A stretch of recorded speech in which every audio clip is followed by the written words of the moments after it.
started here for the sake of everybody who's cramped on the stairs at the moment. Good afternoon, my name is Steve Fenberg, and I have the honor of serving as Colorado's Senate Majority Leader. We've got one fan in the crowd. Thank you for joining us on this historic day for the future of Colorado's transportation system.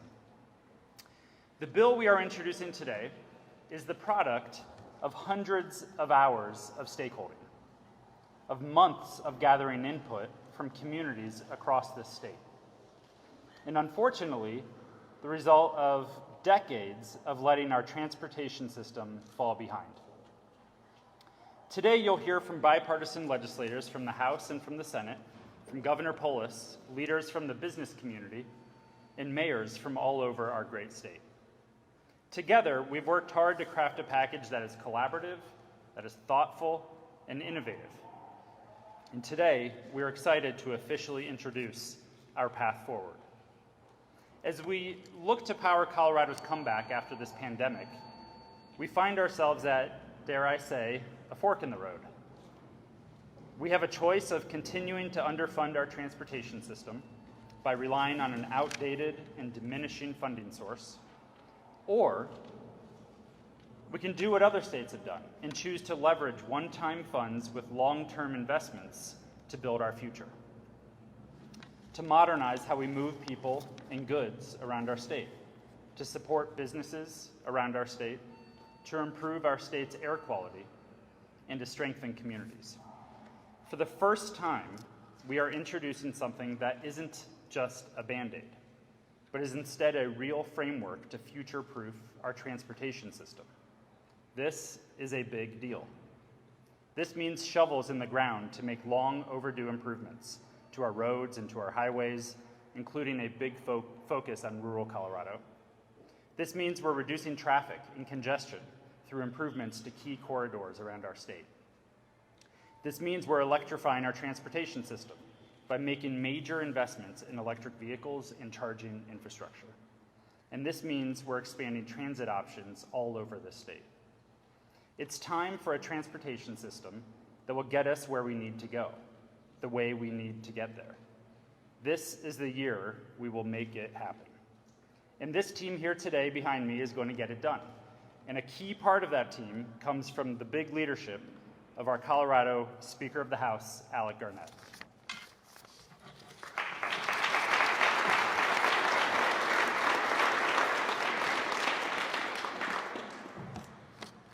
Good afternoon, everyone. Thanks so much for joining us. Thank you, Majority Leader Fenberg, for that nice introduction. This is a very momentous occasion here at the Capitol. Decisions in capitals across the country can make our state better, a better place to live, and often make our state a model for our neighbors and the nation as a whole. On so many issues, Colorado leads the way. We set the standard for the country on innovative policy, on good governance, and responsible stewardship of the public trust on issues big and small. But on transportation funding, we're falling behind and losing our competitive edge with our neighboring states. But the bill we're going to introduce today with the coalition of people behind me is going to change that course. We have a transportation crisis in Colorado. Our highway system is 38th in the nation. We're 47th when it comes to pavement condition of rural interstates. You don't even need a road sign to know when you cross over from Colorado to Nebraska or Colorado to Utah. Coloradans are feeling the impact of our outdated transportation system when we sit in traffic, when our businesses can't get their goods to market, and our cars look twice as old as they really are. This is what it looks like when our infrastructure is falling apart at the seams because our funding system isn't even close to where it needs to be. It doesn't have to be this way, and the group of folks behind me are sick and tired of the status quo and want to see change. We can make that decision to take a different direction. And until now, Coloradans have been stuck in gridlock while states like Utah are driving ahead. Utah is 7th when it comes to the rural interstate pavement quality because they've stopped relying on just kicking the can down the road, and they have stepped up to solve this problem. Historians may spend a lifetime studying the impactful decisions leaders have made, decisions made in crisis or in times of prosperity. When the book is closed on this session, we'll remember this moment when we all came together in a bipartisan way, the Colorado way, to say enough is enough, and we need to fix our transportation funding system here in Colorado. Before COVID-19, Colorado had the #1 economy in the nation. Think about where we can go if we fix this problem. The economic growth we can see, the jobs we can create, the individuals and small businesses that can thrive if we build a transportation system Colorado needs and deserves. Fixing our transportation infrastructure is how we compete with our neighboring states, who are miles ahead because they've already addressed this challenge. Colorado can compete with our neighbors. We will compete with our neighbors. We can make Colorado a better place to live. We can be a model for transportation funding like we are in so many other areas. Colorado can win, but we have to act now. It is my honor and privilege to introduce the governor of the great state of Colorado, who has pushed us to get to this point today, Governor Polis.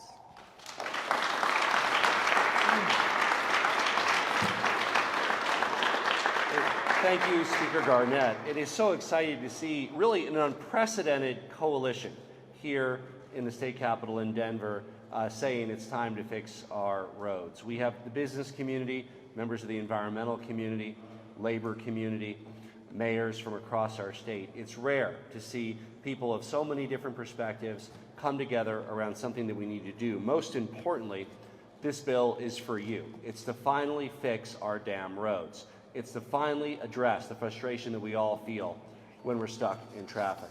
You know, the average Coloradan loses $600 a year in lost time stuck in traffic. But it goes beyond that dollar value. How do you put a price on missing your kid's soccer game? How do you put a price on not being able to visit your ailing mom after work because the traffic is too much? I experienced this, today. Fortunately, I was able to. Today, I drove into Denver from Boulder. My son had a poetry recital at school. I had to go back to Boulder and come back to Denver. Now, we take this for granted, but how do you put a price tag on being there for your kids when you need them, your parents when they need them, and being able to get where you want to go? So far above and beyond the $600 a year that Coloradans pay in lost productivity, far above and beyond that, we lose some of the very interconnectivity that makes it special to live our lives with our families and our loved ones.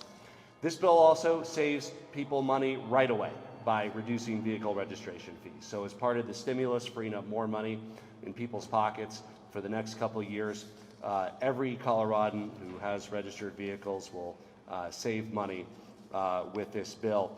And of course, what's also important is accountability and transparency. And we're going to make sure that people know how all these dollars are spent. The Colorado Energy Office and Colorado Public Health are going to jointly and annually prepare a report that details the progress that's being made. CDOT and new enterprises will make sure that they have public dashboards so everybody is aware of where every dollar is going. We really want to set a new bar on accountability for public money. And by doing this, we can finally make progress in Colorado towards reducing traffic, fixing our roads, cleaner air, saving people money with electric vehicles and on vehicle registration fees, and on multimodal transit options for more Coloradans. No more U-turns, no more detours. It's time for action to fix our roads and our transportation infrastructure. This plan moves us boldly forward in the right direction. And that's why there's a historic coalition behind it, including folks who use our roads. By clearing congestion, putting more fuel-efficient and electric vehicles on the road, we can add real value to the lives of every Colorado business and every Colorado family. And that's exactly what this bill, which represents years of hard work, does. I want to turn it over to somebody who's helped lead those stakeholder efforts over the last several years, because this is a product that needs a lot of input, a lot of stakeholding, and a lot of that stakeholding was led by Senator Faith Winter, and I'm proud to turn it over to her, one of the chief sponsors of the bill.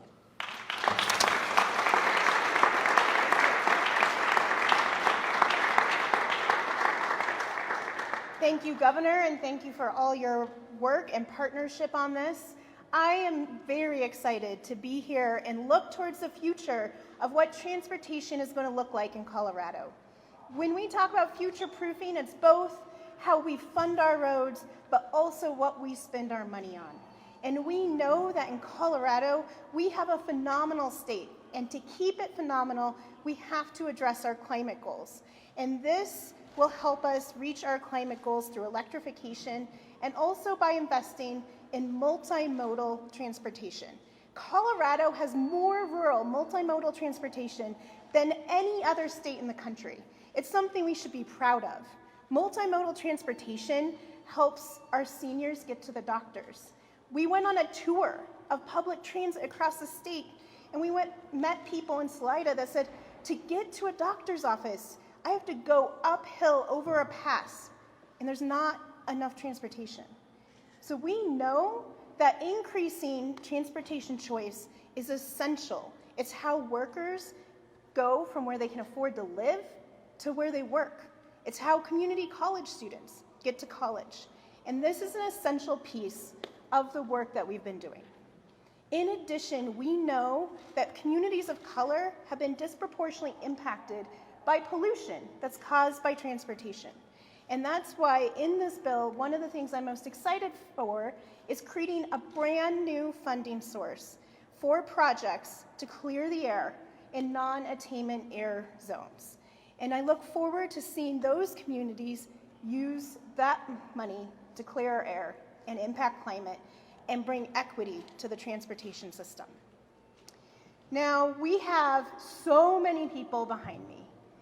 It was 132 meetings.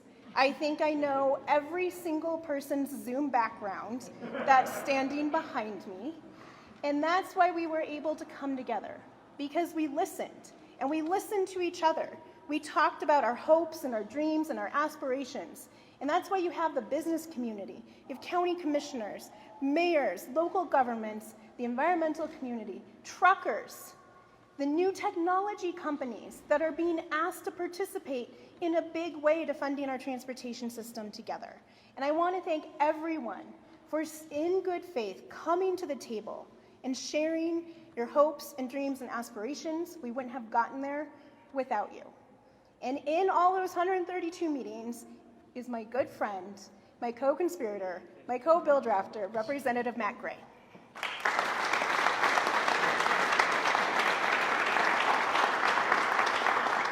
Thank you all, and thank you so much for being here. You know, one of our goals in all this is to not just fix this problem for this year or for next year or for the year after that, but to get past the problem we've had for a long time, which is we've had a diminishing revenue source that we haven't been able to replenish. And what that looks like is not preparing for the transportation system of today or the one for next year, but for the entire future. And a huge part of that is investing in electrification. This is my chief of staff here. You know, if you go and talk to the manufacturers of automobiles moving forward, everybody's path moves towards electrification as far as what they're going to be producing in the future. And we don't want to just succeed, we want to lead in that area. And so we've got a ton of resources that are based on not just we're going to capitalize on the needs we have today. We're going to invest in the things that we've fallen behind on, but we're also going to be done falling behind. We're not going to fall behind anymore. We're going to get out ahead. And what that looks like is electrification across our state and getting the resources in place where we're going to be a leader, again, not just somebody who falls behind the other areas around us. And so I very much look forward to this. It has been a tremendous amount of effort from everybody who's standing behind us right now. I very much look forward to it. I want to introduce somebody who, you know, when Senator Winter mentioned we traveled the state, there were three of us in a van together going back and forth across I-70, dreaming up dreams of what we could do about transportation funding. It's coming up on 2 years ago now. And we talked about this over and over again. It was myself, Senator Winter, and Senator Priola, Senator Kevin Priola from Adams County. And, you know, we didn't We didn't talk about it on a party level. We didn't talk about it on a partisan level. We talked about how can we actually deliver for the state of Colorado. It was one of my favorite trips that I've taken. It's my favorite trip I've taken as a representative. But I'm really excited to work together with him. So with that, I will hand it over to Senator Kevin Priola.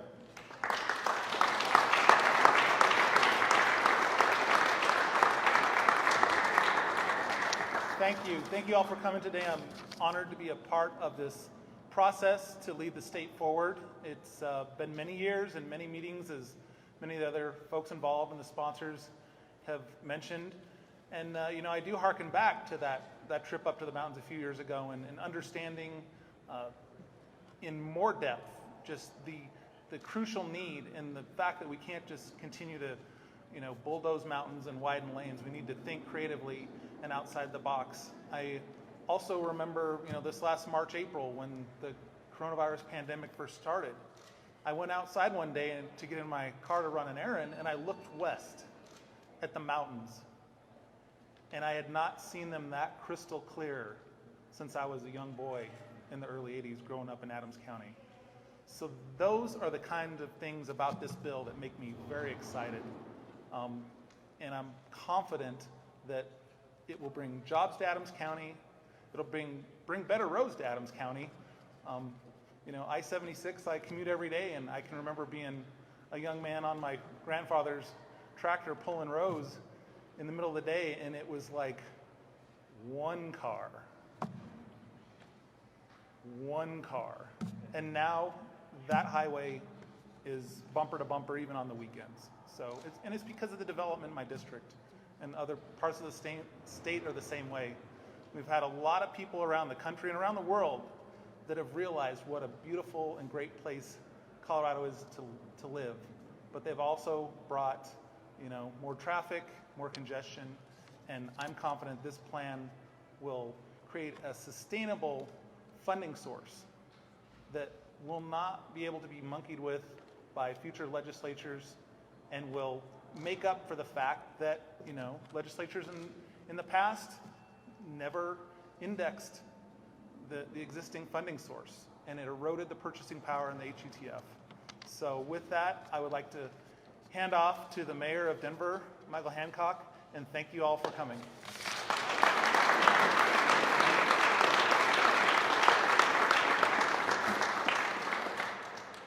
Thank you, Senator Priola, and to the governor of this great state, our great governor, and to this great legislature. Thank you for seizing this opportunity to go big. The impact this transportation bill will have is immense. We've been waiting for this for years, and I couldn't be prouder that the fact that it's finally happened to be here today as Denver's voice of support for this bill. In 2017, I announced a multi-billion-dollar commitment from the city of Denver to improve its mobility strategies. It was called our Mobility Action Plan. And I did that with a great deal of enthusiasm, but also with some mixed emotions. And we knew that one, it should be a regional commitment, because it doesn't make sense for Denver to work to improve its mobility and roads if we're not doing it on a regional level. And two, we lacked the leadership at the state and federal levels to join us in not only a financial commitment, but in a logistical commitment in making it happen. So today, this plan truly is better for Denver, and it's better for all of Colorado, wherever we live, and it begins to pave the way for a transportation system of the 21st century. It helps us to meet the demands of the 21st century. I really enjoyed reading this bill and reading about its commitment around the diversity of type of transportation modes that we will be using over the years, over the decades, over the centuries to come. And this investment in the transportation system of the future, gets at the heart of equity, as Senator Winters pointed out, and addressing the environmental injustices that have occurred as well throughout our state. So here's why this transportation infrastructure investment is especially important right now. These critical investments create jobs. Let's not forget that. It supports communities, and it grows the middle class. This bill would invest in a type of transportation infrastructure that will create those jobs, thousands of jobs, support communities and families so they can recover and come back stronger. and help local businesses not only regain the ground lost during COVID-19, but secure our pathway forward economically.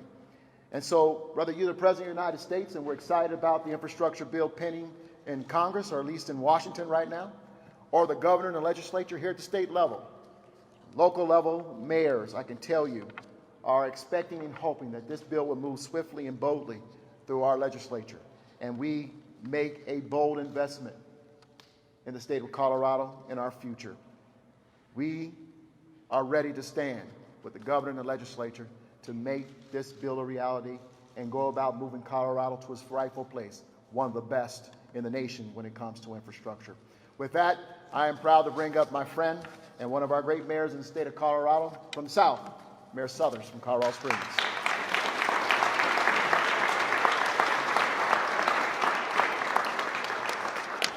Thank you, Mayor Hancock, and thank you, Michael, for growing 1871 style facial hair and helping us celebrate the sesquicentennial in Colorado Springs in July. I know that's what your purpose was. And I've challenged the governor to join me. He's got till July 31st to grow some facial hair. Ladies and gentlemen, needless to say, as a conservative Republican, I'm not here this afternoon because I'm a fan of everything going on at the Colorado legislature these days. Far from it. But I am here to support this transportation package because I believe Colorado must move forward to invest in its transportation infrastructure, and this is the best, most collaborative effort that I've seen to do so. I've personally been a loud critic of the legislature for the past decade in regard to its failure to invest in transportation. And I opposed a previous effort to fund transportation improvements through a state sales tax increase because I thought it worked against local governments who needed sales tax to fix local roads. I said then that I thought the proper funding mechanism for increased transportation spending was a combination of a greater allocation of general fund and user fees. It's only right that the users of our highways are the ones that should shoulder a substantial share of the costs. And a combination of general fund and user fees is precisely how this bill package is funded. And while I personally would prefer perhaps a greater contribution of general fund or more money into highway construction, less into multimodal, I'm a political realist and I understand political compromise. And I don't see a better package coming from the legislature or the voters anytime soon. And I strongly believe we simply cannot kick this can down the road any longer. Transportation can't be a partisan issue. It's too important to the quality of life of our residents and the economy of our state. When I look at Colorado Springs, we've made a great amount of progress in transportation infrastructure over the last 6 years. Our citizens have invested in local infrastructure, and it's paying great dividends. But when I look into the future, I see very expensive projects like Powers Boulevard, which is State Highway 21, expansion of State Highway 94 East from Colorado Springs, and a much-needed expansion of US 24 East and West of Colorado Springs. And these simply cannot be accomplished without a much greater infusion of state and federal dollars. This is the time for Colorado to show it can compete with other Western states and significantly invest in transportation infrastructure. This is a good beginning, and I'm glad to support the effort. And now it's my great pleasure to welcome to the podium my colleague, Boulder Mayor Sam Weaver. Well, thank you, Mayor Suthers, and thank you, Governor Polis and legislators, for inviting me to be here with you all today. It is such an exciting day. Boulder appreciates the leadership shown by the governor and also by the sponsors to introduce this bill. Senator Winter and Representative Gray and state staff have spent many hours getting input from mayors and other stakeholders over the last year to shape this measure, and that hard work is now paying off. This is truly a momentous effort to transform Colorado's transportation system and our economy into one that will serve our state for generations to come. today's legislation is really about the people of our great state and how we live our lives. We can all think of a moment when we've been stuck in traffic, so close to our destination and yet so far. Or we can remember a day when ozone alerts caused by a thick fog of air pollution have driven us inside. Colorado is known for our beautiful outdoor spaces, and a true Colorado transportation system is one that helps us protect the lands and nature that we so cherish. And it is a system that lets us visit those places efficiently and in a variety of ways. As the mayor of Boulder, I can speak for our residents when I say that we want a clear view of our incredible Flatirons every day. This bill will help us keep and protect the air quality that lets us enjoy their beauty. And as been mentioned previously, some parts of this proposal are making critical investments in our infrastructure, such as charging stations, to help Colorado lead the market-driven transportation towards robust electric vehicles. It will invest in clean public transit and front-range passenger rail, which is a very exciting recent development. It will increase mobility options such as walking and biking to reduce traffic across our state. And very importantly to me, this bill is very well crafted in that it raises funds from the right sources, those tied to road usage, but also in that it invests those funds where they're most needed. It invests in CDOT's 10-year plan, which is many thoughtfully developed and includes many projects important to Boulder, such as multi-modal improvements on State Highway 119 and State Highway 7. And moreover, it dedicates a substantial amount of funding to local governments to use as they see fit, including for both capital and operational needs. This is a first step towards creating a transportation system that is worthy of our state, one that will bolster our economy, support mobility, modernize our transportation system, and improve our air quality. I look forward to supporting this bill to every other city and town leader across the state, and I want to thank the governor and legislators again for their work on this critically important issue. Thank you.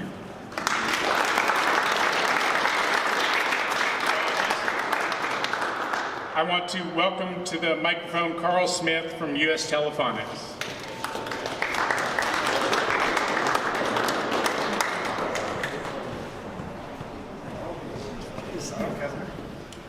Well, I'm not Carl Smith from U.S. Telephonics, but I am Carl Smith from Smart Transportation Union, and we represent railroad workers.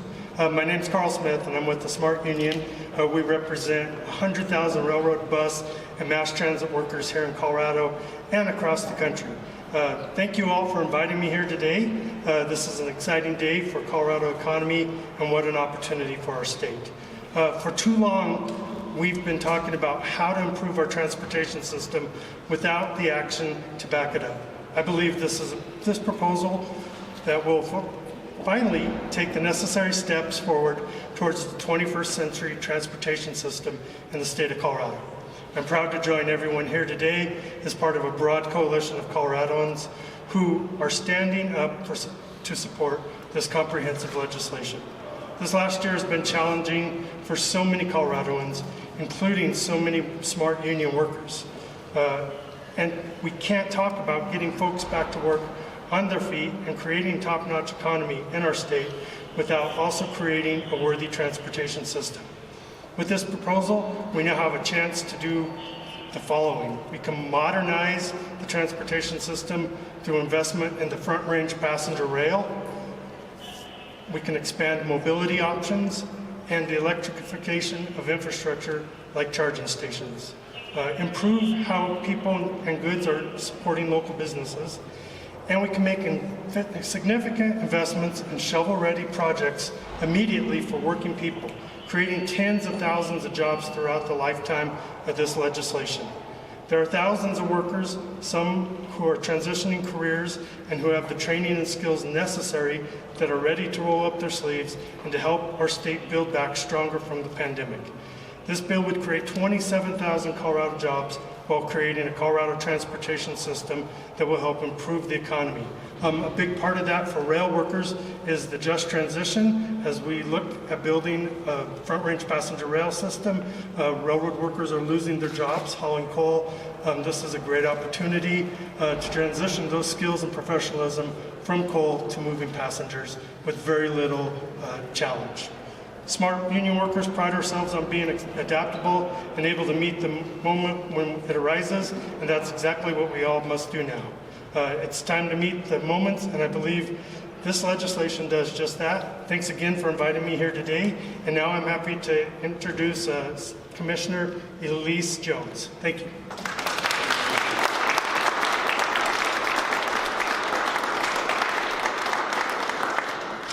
Good afternoon, everyone. I've got the list here, and we're almost to the end, I promise. My name is Elise Jones, and I am the Executive Director of the Southwest Energy Efficiency Project.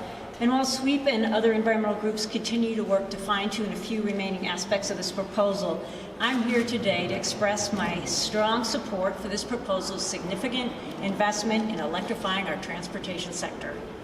The more than $734 million this proposal would put towards EV solutions represents one of the biggest investments in transportation electrification by any state anywhere in the country. Replacing gasoline-fueled cars and trucks with ones fueled by clean electricity is absolutely critical to meeting our state's climate targets, along with also significantly reducing vehicle miles traveled through transit and other multimodal investments. Over the next decade, we need to grow from 35,000 EVs in Colorado to 1 million. This bill recognizes the scale of that challenge with funding to accelerate the EV market. To support these new EVs, Colorado will need to get 11 times more charging stations by 2030, and this bill would put a significant down payment on that infrastructure. This bill includes funding for all types of electric mobility, from electric bikes and transit to rideshare vehicles like Uber and Lyft. It includes money to replace the dirtiest vehicles on the road with zero-emission school buses, delivery trucks, and the like. After 2020's record-breaking wildfires and other climate-fueled disasters, we know we can't wait another year to meaningfully address the transportation emissions that are fueling our climate crisis. These actions are also needed to reduce the high ozone levels and other pollution that are fueling unhealthy air in the greater metro area, particularly in neighborhoods that are overburdened with highways and transportation emissions.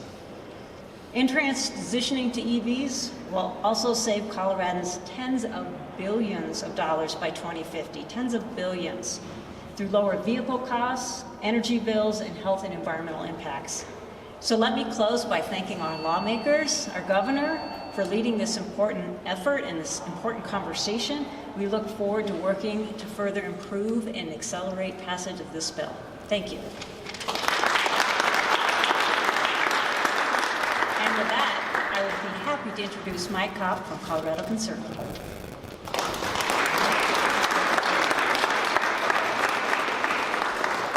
Thank you, everybody, for joining us today. Thank you so much for hanging in there. You know, for the past 15 years, the phrase that has dominated what the transportation discussion at the Capitol and in the state has been like is this: perfection or nothing. And I really would like to extend a personal and corporate, from my organization, word of thanks to the governor, to the mayors, to these legislative leaders for taking a step through that political impasse that we've all seen. And frankly, it has caused in a lot of suffering and lost time and lost wages and lost paychecks that were going to bad road repairs as a result.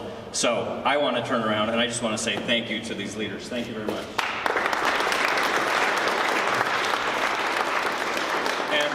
And briefly, as the President and CEO of Colorado Concern, a consortium of senior business leaders representing 140 businesses and over 100,000 employees in the state, and the chair of the Way Forward Coalition, I really would like to say that we are very pleased that the General Assembly and the Governor are making every effort to get Coloradans out of traffic and off of bad roads. We look forward to continuing our work with them on this critical bill as it moves forward through the legislative process. We are all aware that the broad strokes, the framework of the bill are in place. And like every bill, there might be areas for improvement. But the sponsors and the legislators who have been working on this bill, not to mention our inimitable Director of Transportation, Shoshana Liu, deserve tremendous credit for working so hard to manage a truly inclusive process. And in the end, the bill takes an enormous step in the right direction when it comes to dealing with the two hidden taxes every Colorado motorist in the state pays: the cost of lost time to traffic and the cost of car and truck repairs because of our poor roads. The governor mentioned a number, $607 per year to lost time. I think that was the number, Governor. It's somewhere around $600 depending on the study. Another study calculates the entire cost for our motorists to be about $2,000 by the time you consider lost time and the car repairs that you have to make. We know, we all know that these are real costs, whether that's $2,000 or $1,750 or whatever the number is, obviously is being spread to all of us. These are real costs that everyone pays. It creates not just a lifestyle drag for all of us when we surrender our time to traffic or to our money to a new set of tires, but it obviously these costs are multiplied millions of times over. One study estimates that the bulk of those costs, when you add them up, is over $8 billion. And so our position as an organization is that you can't just waste $8 billion without seeing impacts. And again, we do see the impacts in the amount of time that we're losing on our roadways and the money that we're losing to bad road conditions. We know the costs are being borne by all of us and by our business community. And when businesses have to pay more, that means there's less to provide to employees in their paychecks. It shows up, these costs show up in the cost of the goods that the freight haulers at the Colorado Motor Carriers Association members haul, the construction costs that the Colorado Contractors Association must pay, and the Rocky Mountain Mechanical Contractors and Pipe Fitters 208 Local. And also it shows up in the costs that all of our farmers and all of our ranchers across the state pay to get their goods to the market. And they show up in the goods that we buy. They show up in the prices that we pay for virtually everything. So, for all of those reasons, we would just like to acknowledge the tremendous work, this breakthrough step that these legislators, this governor, and these elected officials and our Department of Transportation Director, Shoshana Liu, have made on all of our behalf, and we thank them. And now it is my pleasure to introduce my friend and my colleague, Kelly Bruff, who is the President and CEO of the Denver Metro Chamber of Commerce.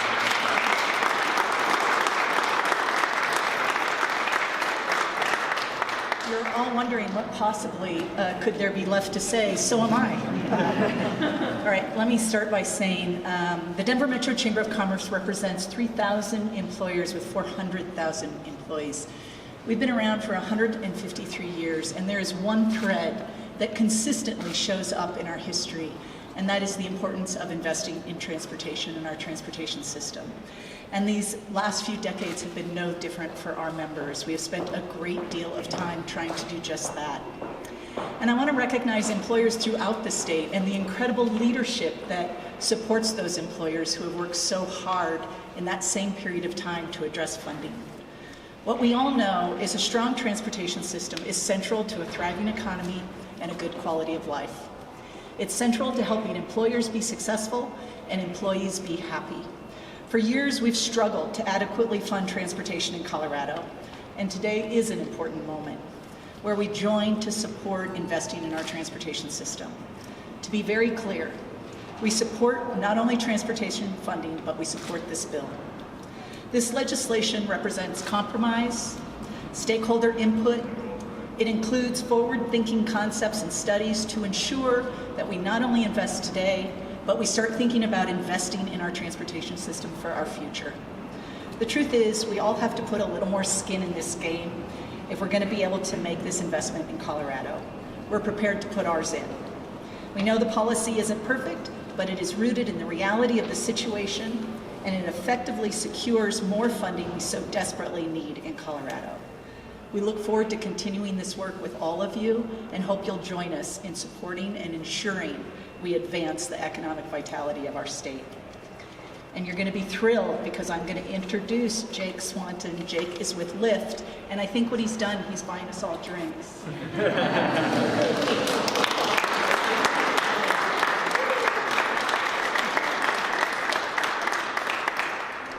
All right, the end of the lineup. Thanks to Governor Polis, Speaker Garnett, Leader Fenberg, Senator Winter, Representative Gray, for your leadership and for having me here today. Your legislation reflects that we are all in this together. Everyone who uses the road has a responsibility to link arms on improving our infrastructure and to meet the climate challenges in front of us. And while this legislation adds a fee on ride sharing, we're proud to do our part. Now, embracing a fee isn't something you often hear from companies, but it's because the leaders who crafted this bill worked so hard to ensure that all users on the road are an equitable part of the solution. And while the process was commendable, so is the substance, because the proposal ensures that the revenue it collects goes back into the priorities that we share. For Lyft, this means accelerating the number of high-utilization electric vehicles in Colorado by making them more convenient, affordable, and accessible, while increasing the earning potential for our state's diverse community of rideshare drivers. Moving toward an electric future is a must, and at Lyft, we've committed to going fully electric by 2030. Solutions like this proposal will ensure that EVs are available and more affordable for the thousands of Coloradans who drive on the Lyft platform for years to come. We know that electrifying rideshare fleets is one of the most efficient uses of investment funds. And that's because EVs on a rideshare platform have been proven to help us reach climate goals 4 times faster than the average car on the road. And in fact, the last time Lyft attended a press conference at this spot, we joined Governor Polis and many of the leaders here today to announce our launch of one of the largest private sector EV fleets in U.S. history, right here in Colorado. This legislation will allow us to go further and to go faster. Lyft's love for Colorado and our deep investments here really are a testament to the state's forward-thinking and innovative leadership. Thanks again for bringing me here today. I look forward to continued partnership and seeing this bill signed into law. With that, I will call back up, I believe, Leader Fenberg.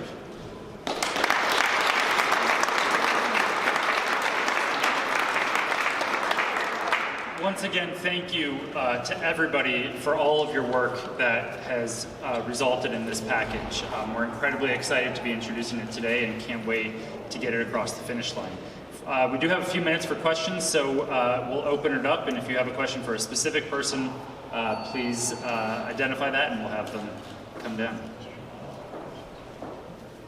Jesse. Senator Priola and Mayor Southers, I think you're the 2 only elected Republicans on the stage up there.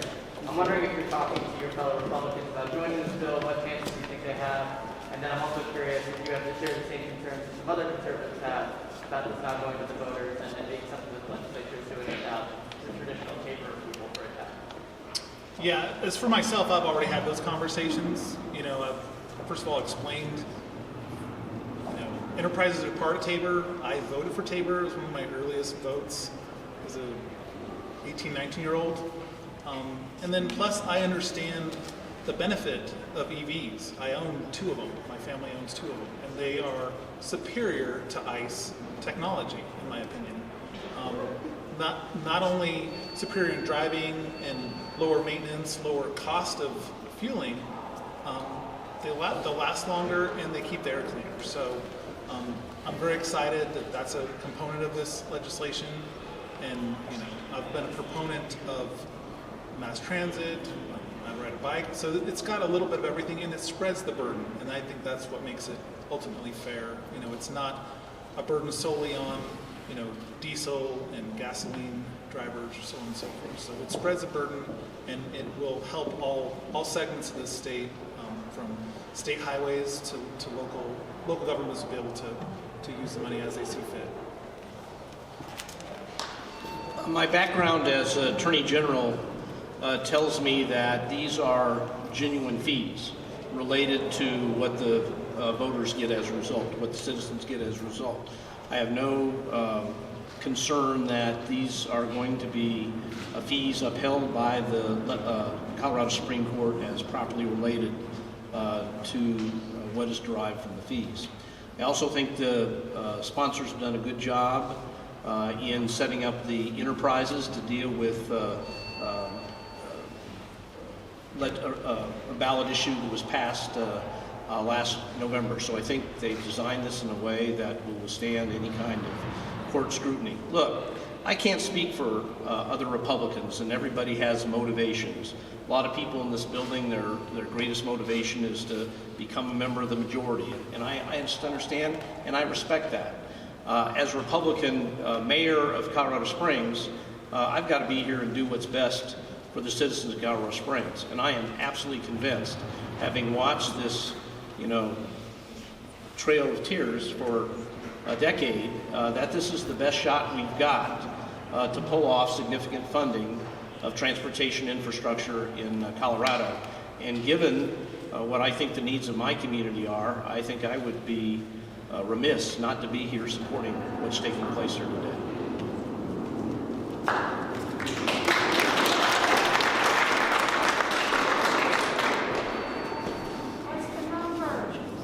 What's that? We will be introducing it shortly. It doesn't have a bill number just yet. Ed, and then over here. This is for you or Steve Garnett or Governor Polis. Even one of the speakers today mentioned, I would have liked to see more general fund money going into this. With $3.9 billion still to be divvied out for the federal stimulus, is there any chance that more general fund money, more non-fee money goes into this? Or is this a pretty hard cap for $1.336 billion that's going into it? Yeah, thanks, Ed, for that question. We have this unique moment in time where we are investing more in general fund revenue than I can remember in any other transportation proposal moving forward. This is the most significant investment, and you have to remember it's front-loaded. So we are front-loading that general fund investment to make sure those are guaranteed dollars to go towards shovel-ready projects to help meet the needs across the state. There is language built in to make sure that we review any federal legislation, reconciliation package around infrastructure that may move. But I think when you think about this, you have to think about it as a combination of, one of our speakers said, in the past we have tried to fund or retire all of the $9 billion in unfunded projects that the state of Colorado has. What you see here is a aggressively reasonable proposal to put about $5 billion on the table to go towards those projects and future needs. That, in combination with anything the federal government does, gets Colorado to a place where we finally meet that obligation. So I think this is a very balanced approach, and one that, again, invests more in general fund than we've ever seen before, but at the same time is balanced in all aspects. We know that land use has a big impact on the transportation system we need, and there was talk earlier about some language in this bill to address that, incentivizing density over sprawl. That's not in here. Are you worried at all that this is going to make sprawl worse? No, I'd say that there absolutely are efforts underway in separate areas around funding for affordable housing, aligned with incentives for pedestrian-friendly communities, upzone communities, and that those are generally dealt with on the housing side. I think, certainly speaking for myself, but I think all of us see transit corridors as part of that solution. When you have public transit, whether it's buses or whether it's front range rail, it absolutely makes more communities livable and commutable that might be a little further in miles without the need to get in a vehicle or clog the road. So I think it opens up a number of doors on that front, but I would also look to the body of work that's being done on affordable housing in that area. All right, I think that's all we have time for today. Thank you so much for being here, and we will look forward to seeing all of you throughout the process.